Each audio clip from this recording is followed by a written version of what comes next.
অসভ্য জানোয়ার একটা, রাস্তার মধ্যে মেয়েদের গায়ে হাত দিচ্ছেন। না বুঝুন। কি বুঝবো? হ্যাঁ, কি বোঝাতে চাইছো তুমি?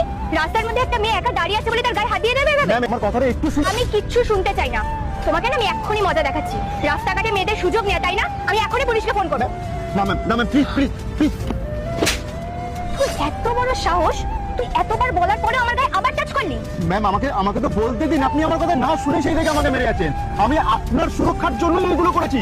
ম্যাম শুনুন একবার আমার কথা, আমাকে বলতে দিন ম্যাডাম। কিসের সুরক্ষা? হ্যাঁ, তোর মতন ছেলে আমাকে সুরক্ষা দেবে? আমাকে যা বোঝানোর তুই চেষ্টা করবি, তুই কি ভাবছিস আমি সেগুলো সব বুঝে নেবো?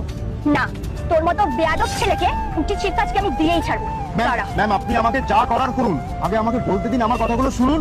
আমার কথাগুলো শুনে যদি আপনার একটুখানিও মনে হয় যে আমি আপনাকে ইচ্ছা করে টাচ করেছি, তাহলে আপনি যা খুশি তাই করবেন। আপনি তো আমার কথা শুনতেই চাইছেন না, আপনি না জেনে শুনে আমাদের হাত তুললেন। তোর কি মনে হয় আমার হাতে অনেক সময় যে রাস্তায় দাঁড়িয়ে দাঁড়িয়ে তোর এই ফালতু কথাগুলো আমি শুনতে আসবো? কিন্তু তার আগে আপনি কাকে বেছে নেবেন? যদি পরি হয় তাহলে লাইক সাবস্ক্রাইব করুন এবং কমেন্টে একটি হার্ট ইমোজি দিন। আমি না একটা কাজে বেরিয়েছি, তোর মতো রাস্তায় নোংরামো করতে আসেনি। ওই আমার যেটা বোঝার আমি বুঝে গেছি, আর এবার আমার যেটা করা উচিত আমি ঠিক সেটাই করব। ম্যাডাম এক মিনিট, কি করছেন এটা? পুলিশকে ফোন করছি। কিন্তু কেন? আরে দেখুন না দাদা, অফিসে যাবো বলে রাস্তায় ওয়েট করছিলাম, আর এই ফালতু ছেলেটা কোথা থেকে এসে আমার গায়ে টাচ করছে। আর দিনে দুপুরে যদি আজকে মেয়েদের এই অবস্থা হয়, তাহলে রাত্রিবেলা মেয়েরা কি করবে বলুন তো? দেখুন ম্যাডাম, আপনার হয়তো বুঝতে কোথাও ভুল হচ্ছে, ওরকম কোনো ব্যাপারই না। বাহ, এই তো দেখছি চোরের সাক্ষী মাতাল চলে এলো। বুঝতে পেরেছি, তার মানে আপনিও ঠিক এটার দলেই পড়েন, রাস্তাঘাটে মেয়েদের সাথে অসভ্যতা করেন, তাই তো? আচ্ছা, আপনি কি কথাটা শুনবেন নাকি শুধু বলবেন সেটা আগে ডিসাইড করুন। যদি শোনার হয় আমার কথাটা শুনুন। আপনি কোথায় দাঁড়িয়ে আছেন? কোথায় আবার? রাস্তায় দাঁড়িয়ে আছি। আরে রাস্তায় কিসের সামনে দাঁড়িয়ে আছেন, দেখতে পাচ্ছেন না?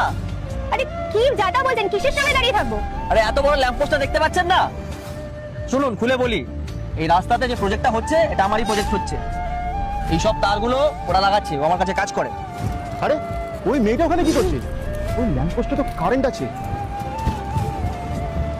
এই ল্যাম্পপোস্টটা রীতিমতো 420 ভোল্টের ইলেকট্রিসিটি হয়েছে। আপনি যদি এখনই হাত দিতেন না, এখনই হাসপাতালে থাকতেন, অফিসে নয়। ও আপনাকে বাঁচিয়েছে, ওকে থ্যাংক ইউ বলুন। আপনাদের এই মেয়েদের না একই প্রবলেম, ছেলে মানেই নিশ্চয়ই কিছু ভুল করতে এসেছে। আরে সব ছেলে সমান হয় না। যদি সব ছেলে সমান হতো না, দুনিয়াটা চলতো না। অনেক ছেলে আছে যারা সৎ মনে মেয়েদের সাহায্য করতে চায়, কিন্তু আপনারা সব ছেলেদের একই পাল্লায় মাপতে শুরু করেছেন। ম্যাডাম একটু তো ভেবে দেখুন, হঠাৎ করে কেউ আপনাকে ধাক্কা কেনই বা মারবে এই দিনে দুপুরে? আর ছেলেটাকে দেখে কি এরকম মনে হচ্ছে? ও আপনার ভালোর জন্য আপনাকে বাঁচিয়েছে।